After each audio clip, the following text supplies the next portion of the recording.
മറക്കാൻ കഴിയാത്ത ഒന്നാണ് ഈ ബന്ധം. Priyanka ji said about Oommen Chandy ji, in whose name we are inaugurating this hall. Priyanka Gandhi ഈ ഉമ്മൻചാണ്ടിയെ കുറിച്ച് സൂചിപ്പിക്കുകയുണ്ടായി. ഈ ഓഡിറ്റോറിയം നാമകരണം ചെയ്തിരിക്കുന്നത് ഉമ്മൻചാണ്ടിയുടെ പേരിലാണ്. That he was a humble person. പറഞ്ഞത് അദ്ദേഹം വളരെ വിനയാന്വിതനായ ഒരു മനുഷ്യനാണ് എന്നുള്ളതാണ്. Chief Minister of Kerala was a humble person. കേരളത്തിന്റെ മുഖ്യമന്ത്രി വിനയാന്വിതനായ ഒരു മനുഷ്യനായിരുന്നു എന്നുള്ളതാണ് പറഞ്ഞത്. And you might meet other leaders from all levels who get a little bit of power and they become arrogant. നിങ്ങൾ പല നേതാക്കന്മാരെ നിങ്ങൾ കണ്ടിട്ടുണ്ട്. അവർക്ക് ഏതെങ്കിലും ചെറിയ ഒരു അധികാര സ്ഥാനം കിട്ടിയാൽ തന്നെ വലിയതായ അഹങ്കാരത്തോടുകൂടി പെരുമാറുന്ന, അധികാരത്തോടുകൂടി പെരുമാറുന്ന ആൾക്കാർ നേതാക്കന്മാരെ നിങ്ങൾ കണ്ടിട്ടുണ്ടാവും.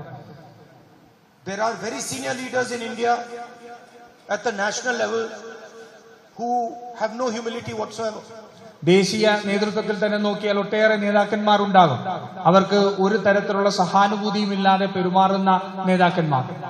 But what is it that made Oommen Chandy ji humble? പക്ഷേ എന്താണ് ഉമ്മൻചാണ്ടി എന്ന് പറയുന്ന മനുഷ്യനെ ഒരു വിനയാനുദ്ധനായി നിലനിർത്തിയത് എന്താണ് എന്നുള്ളത് ചിന്തിക്കണം. It was the connection he had with the people of Kerala. അദ്ദേഹത്തിന് കേരളത്തിലെ ജനങ്ങളുമായി ഉണ്ടായിരുന്ന ബന്ധമാണ് അദ്ദേഹത്തെ വിനയാന്വിതനായി നിലനിർത്തിയത്.